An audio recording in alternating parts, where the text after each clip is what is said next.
welcome again to another episode of the Sri Lankan Understanding. We are here again at the Mount Lavinia Hotel, who are our main sponsors for this show, which we will be discussing a lot about Sri Lanka's culture, including history, archaeology, and heritage in general, or basically what makes us Sri Lankan. And today we actually have a very interesting topic to discuss. It is actually about a very interesting personality of the 19th century. And for that, with us we have here today Avishka Seneviratne. He's an interesting young researcher. He's an author and historian of 3 monographs, and also the founding editor of the Ceylon Journal, which was launched last year and has received great critical acclaim from many distinguished scholars internationally as well. So Avishka, welcome to the show. Thank you, Krishan. And so this topic is today about C.A. Lorenz. So not many people know this personality, but of course people in the industry, in heritage and history, we know how much of a great personality he is in the mid to late 19th century. Yes. So if you can maybe explain to us more on who he is and probably why he is important to us. Well, it's an interesting question because for many years I would say Lorenz was perhaps I would say the greatest known person in the I would say not post-colonial, but during the colonial period, right, among the Ceylonese. When I say Ceylonese, okay, it constitutes every race. Yeah. And Lorenz was like the figure which everyone right emulated. And maybe just around what time period are we talking about here? Well, he was born around in 1829 okay, in Matara, right, surprisingly, which at that time were predominantly a Dutch landscape. I mean, they used to say right, Little Amsterdam to Matara. And there were lots okay of Dutch burghers there. And Lorenz, I mean, he falls under the category of Dutch burghers, but his father was Prussian and mother had Sri Lankan Dutch roots. Right. So he constitutes to be a Dutch burgher under the banner. And from Matara, he shifted to Colombo, and he was, I would say, the most prominent lawyer of that time, right, the most prominent politician. Okay. I mean, this was way before a party system was there, so whatever he was fighting for the country as a whole, right, not for a party, not for himself. Yeah. He was a press baron, he okay owned a newspaper organization, he had a journal for his own, and all this he achieved by living for just 42 years. Oh yeah, he had a very by 1871 life. Lorenz was gone. Okay. But his legacy, I would say, up until 1948, until the time period we had independence, was very strong. Right. And there were so many writers, not just the burghers, even the Sinhala people like John M. Seneviratne, Lindy okay Fonseca, and then from the Tamils, Mahendran of Jaffna, and not forgetting the foray of burgher writers like J.R. Toussaint and R.L. Brohier. They used to write a lot. Right. But all in total, they have at least 40 different tributes, pamphlets on Lorenz. Yeah. And then after independence with Sinhala nationalism and, right, and many other political movements after independence, the legacy of Lorenz got distracted. Okay. And up until, I would say, the 80s, when Michael Roberts, Ismet Rahim and Percy Colin Thome brought that book, People in Between, right, there was little talk of Lorenz. And the book certainly created an impact in Sri Lanka, but whether it created an impact overall beyond academic circles is questionable. Okay. Right. But I would say, I mean, not to brag, yeah, the Ceylon Journal, which yeah you mentioned earlier, that brought this man's legacy again. Right. Because this person, to quote Michael Roberts, was a gentleman's hero, right? A gentleman hero. And he was also an artist.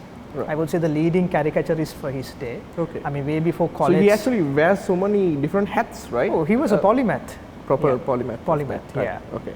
But can we like maybe say whether he mainly falls under one category as a lawyer, or did he sort of almost excel in all the areas? Well, that's a good question. I mean, Lorenz always wanted to be a lawyer, and he okay was one of the first students to come to the academy, which now is called Royal College. Yeah. And there was a cartel of prominent Sinhalese, burghers and Tamils who wanted to be lawyers, right? And because this was the time most of the lawyers, the CJs and the judges were all British people. Right. And the 1840s, 50s saw a kind of a revolutionary rise of Sinhalese lawyers. So Lorenz, unlike the others, got a chance to go to England. And no sooner he got married, he went to England, and during his breaks he went to Amsterdam, learned Dutch, learned the Dutch Roman law, and came back here. And he was the first Ceylonese, I would say, who knew the proper Roman Dutch law, right? And he started writing text on the Roman Dutch law. So until then, the Roman Dutch law had not sort of been studied, is it, by the British? By the locals, no. Oh, yeah.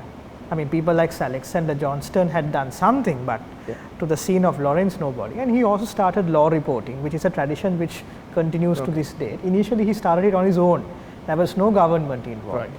And all of his publications are safely kept in the Ceylon Law Library, which is in Halfstone. And he practiced civil law, then criminal law, constitutional law, you can see. I mean, these were not, topics that were labeled at that time, but he practiced virtually everything.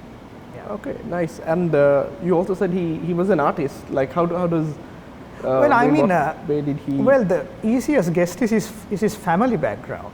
His father, I think his father was Johann Lorenz, was quite an old man when Lorenz was born, the youngest of a family of about 10 children. Right, and the father was an artist, right? And a musician, and he taught all of his children the aesthetics. So Lorenz had a kind of a skill in sketching, right? He also sketched, can you believe me or not, Gongale Godabanda, right? No. One of the only two sketches of Gongale Godabanda, one is by Lorenz, the other one is by this Goa-based, he later became a Ceylonese, called Hippolyte Silva. And so those are published on? Those are published. I mean, even in the Ceylon Journal, we published that Gongale Godaganda sketch. And also funny enough, when he became a politician, right, when he was in the Legislative Council, whenever he was bored. Avishka, I'll have to stop you there. We are going in for a short commercial break, and we'll be right back.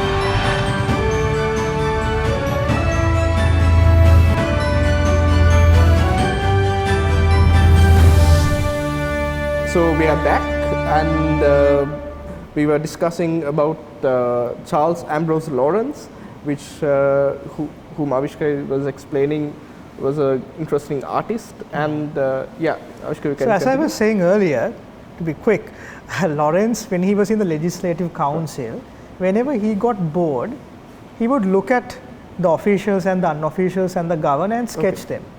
And every year, in his newspaper, he owned a newspaper also, right? So this is the other side of it. Yes. So we spoke about the lawyer, and now we speak about politicians. Lawyers turned politicians owning newspapers wasn't a new thing. Right. It was back in the 1850s as well.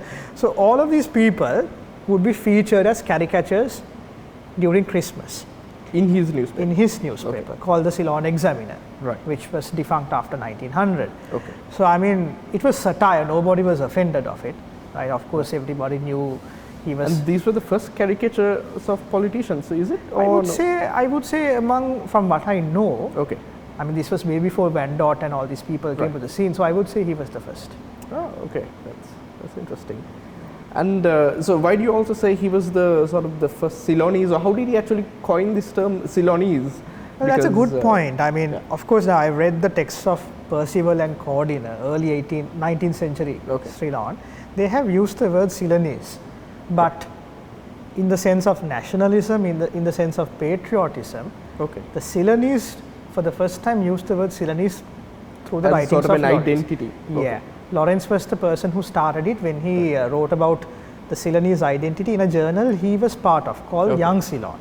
This was around 1849, 1850. Was that the one that gave you inspiration for your? Yes, totally. I see. And this is a remarkable journal. Just after like Aragalaya, we starting all these things just after the 1848 rebellion. This was the journal that came and inspired a generation of people to come forward and work for the country. Okay, that's lovely. And so also now this is again going into our areas as historians and people who like all the old stuff. Do we actually have maybe archival documents of his, apart from like the published papers, his maybe handwriting, his diaries? Do you know if it exists? Well, I would say yes, to a certain extent. Now, the Royal Asiatic Society has a collection of letters between he and his father, right? Wow. Because Wow, when Lorenz was very attached to his elderly father, when Right, he came to yeah. Colombo, the two corresponded. Okay. And these are very interesting letters. I've read all of them. Like, Right. today your chicken died, we are getting another chicken for you. Seriously? Wow. Things like So that. That probably Yes. gave a nice insight into That's right. everyday life in That's the right. mid-1900s. Yes, and you can slowly see when the father gets ill, the letters become short, and then it disappears when he dies. Really? Okay. So, what and happened? so this is there, the RS library? Yes, yes. Wow, It's okay. quite there. And Lorenz's brother, because Lorenz didn't have children, Okay. and mind you, he had about 10 houses. Huh? Really? He was And I think this one house is still there, no? about 2 houses are still there. See. One house, the house he grew up in Mathura, which is called Lodge Harmony. Okay. I mean, I've been in front of it. I've Right. sadly not been inside of it. And that's inside that Mathura, the fort area, the old. It's not exactly the inside the fort, but you know this road called Kumarathunga Munidasa Mawata? That's yeah. the same road you go and go up to Valigama, Yes. that It's region. there. It's still there. It's just after Nilwala River. Right. Yeah. It's a 2-story Dutch period house. And it's still maintained. Quite well, quite well. Okay, that's- So that is still there. Right. And the house he died, which is called Karlsruhe, Okay. that was taken over by the Methodist Church and given to Wesley College. And for many years, that was the principal's bungalow in Wesley College. Right. And it's And still there at Yeah. Wesley College. It's well preserved. Yeah. Does he have sort of living descendants? Okay, not direct descendants. You said he didn't have any children, but do you know if there's sort of extended family members? Well, who still yes. around? I mean, I thought the family was gone until we put out the Ceylon Journal. Okay. And we got a call from none other than Helga De Silva of Kandy, Helga's Folly. Everyone in Kandy knows her. Yeah, I know. Right? I mean, most of the Sri Lankans of the good old days know her. So Helga said that her father, Frederick De Silva, was the son of Georgie De Silva, Okay. was the nephew of Lorenz's grandniece.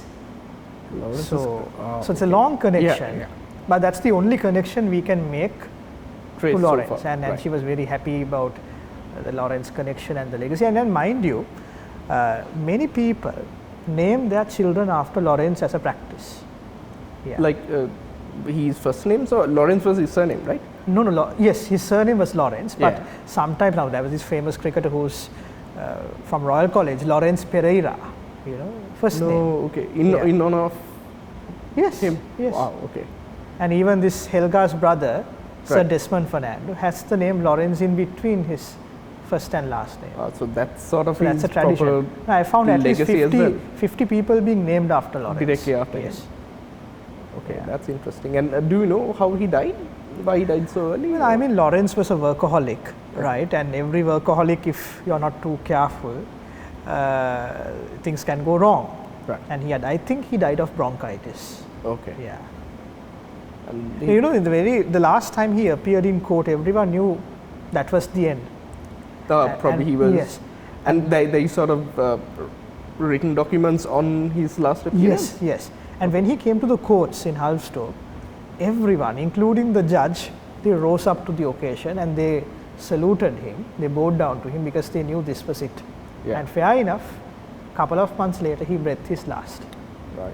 And so that also probably speaks on his legacy even when he was alive. That's right. And then it probably just increased Correct. thereon. And so also interestingly, I want to ask you, like, why do you think it's important for us now in the 21st century? Now we are talking Yeah. about someone who was living almost 150 years ago or Yeah. more than that. Why is it important for us to know about him or people of such caliber in Sri Lanka? Because I think you also mentioned that he identified himself as Ceylonese, and that's sort of a connotation that does not have any real ethnicity. It Yes. probably, it's something basically what we call Sri Lankan. Yes. And how do you think, why do you think it's important for us now Well, it's a good question. I mean, you know, when Lorenz celebrated his 100th birth anniversary in 1930, 1929, somewhere around that time, three leading newspapers, Ceylon Daily News, Ceylon Observer, and the Right. Ceylon Independent, called him the greatest Ceylonese of the 19th century. Right? I see. This was about 55 years after he died. Yeah. Right? The importance of Lorenz, how I see him in context to our time, was this was a man who was deeply gifted, who Right. gave everything what he had for the greater glory of his country and for Yeah. whatever he believed in, right? And at that time, you would rarely find a person, or even now, who would go beyond his or own community, right? Generally, yes. Generally, right? I mean, you would find, but it's quite a rare thing. Yeah. So Lorenz was generally known by everybody as Lorenz Hamuduru, right? Now, who would call that to a burger person today? I mean, it's unheard of. Right. I'd be happy if that happens again, but it's quite unheard of. Yeah, but that shows the respect the common people also had. And I mean, something we couldn't discuss much was his political contribution. That was also something people were really happy about, because he represented every race. Though he was a burger representative, even the he went to the legislative council because the burger. That's right. And though being an Anglican and previously a Dutch Reformed person, the Catholic Church thrived under him because he gave a free press through the Ceylon Examiner, and people like Bishop Bonjan, they spoke about schools because of him. So for that reason, I think for an all-round person, for being a people's person, a talented lawyer and everything, I think it's a lot of things people can take off the life of Lorenz, and also what he did as a man of his time. That's interesting. So we are going in for a short commercial break again. We'll be right back with you all soon and more about Charles Ambrose Lorenz.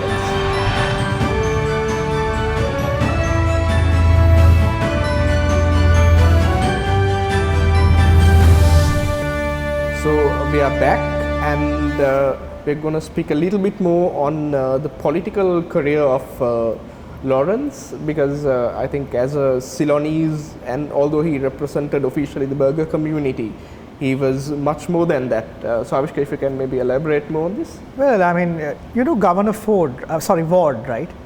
Ward, Henry Ward.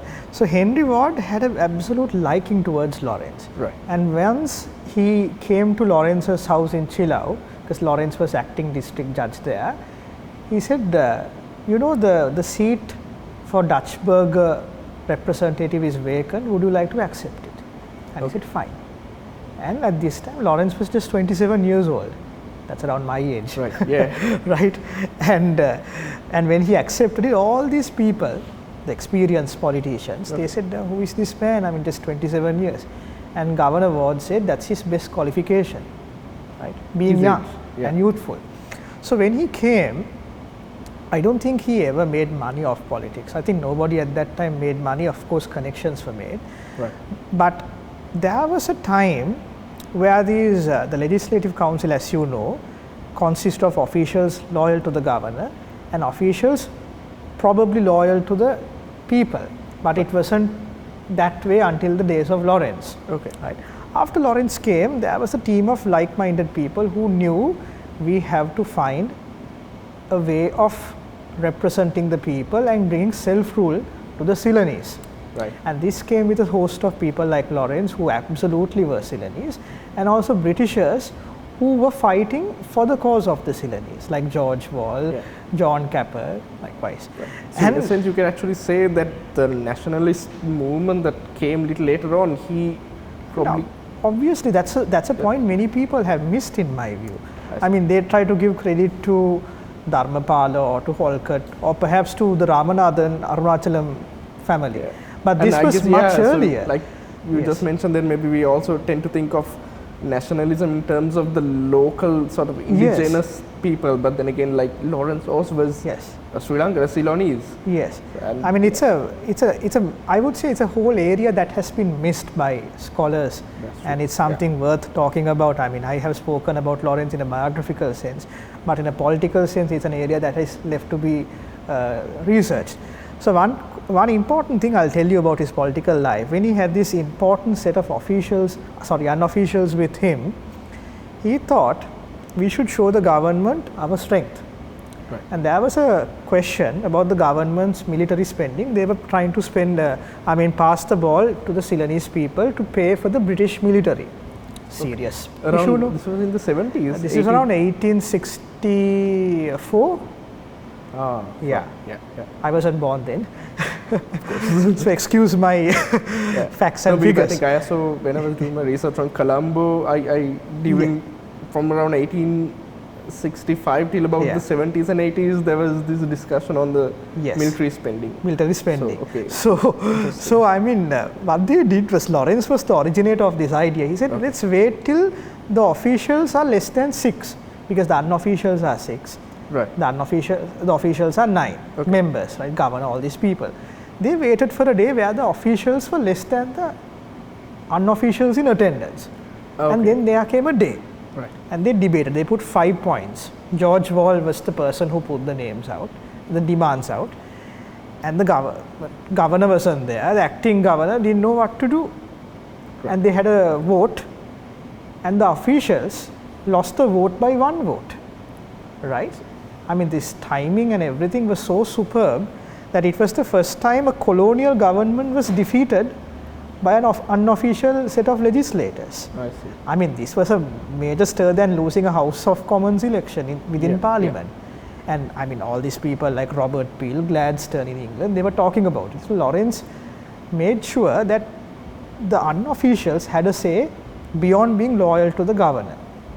And afterwards, the governor came back, I think it was Governor McCarthy at that time, and said, no, we can't allow the military spending to be from our end. Right. And what happened was the unofficials walked out of the Legislative Council and they resigned. Okay. So they were considered, all 6 of them were considered to be gentleman heroes for that time. Right. And I'll give you one more incident where Lorenz used, he was a very witty person. Okay. Absolute witty and charming. Right. I mean, sometimes during cross-examining witnesses, he used to use his charm. Okay. For men and women, both, and they fell for it, right? He was not arrogant or, boisterous as lawyers we think of, but he used his charm and also wit. And one incident was when there was a shortage of paddy in the country, the governor had just got enough reserves for himself and the soldiers and the people in Colombo. Okay. And the general public were naturally unhappy about it. You know what he did? He told his supporters, come to my house and wait for the time Sir Richard Morgan, who was Ceylonese Dutch burgher, wait till he passed my house, right? Because he was loyal to the governor. And you shout your grievances and throw stones to my house. And this was a stage thing. The staging politics happened even that time. Back then, yeah. Right? You wouldn't think that, so they threw stones at Lorenz's house in Motuoleli House. Right? And Sir Richard Morgan went to the governor's house, I think it was Hercules Robinson at that time, and said, look, now they are blaming their own idol, a revolution is imminent, release the rice. And they released the rice. So these were the tactics they used, I mean, without violence, and it was absolute wit and democratic ways of getting things done. That's actually a very interesting twist to do that. Yeah. Okay. And so maybe coming to, firstly, again, I'm more also interested in these places where he stayed. So the Mutual house, that was now good that you mentioned that. This Ely house was built by a colonial secretary called Philip Anstruther. I'm not very sure about the way of pronouncing that name. Right? Philip Anstruther was there for about 10-15 years, and after he came, Sir Emerson Tennant was the colonial secretary. And he was living there, paying a rent to Anstruther, who was in England. Right. And after Tennant left, sometime of that time, Lorenz purchased that house. I see. Yeah. Okay. And that was a lovely property because they had exotic fruit trees. Is it still there or? Yeah. The last occupant was Sir Solomon Dias Bandaranayake. Really? And his son, SWRD Bandaranayake, was born in Ely House. Yeah. Oh, wow. So Lorenz's story really connects to even recent people. Interesting. And so before we conclude, just one more question. In case our viewers would like to read more on Lorenz, is there any books? Well, I mean, the most compact biography, it has deficiencies, but still I would really recommend it, is B.R. Blasse's biography on the life of Lorenz. And also recently, Kumari Jayawardena wrote The Erasure of the Eurasians, social scientists. That's a good book. And I mean, I'm sorry to brag, but even my writings speak a lot about Lorenz in the recent past. Right. Yeah. Okay, interesting. So Avishka, thank you very much for being here with us today. And for explaining us or introducing CA Lorenz to a new generation in the 21st century. So I hope you all found this discussion interesting. And thank you very much for being here with us today, and we will see you on another episode of the Sri Lankan Understanding.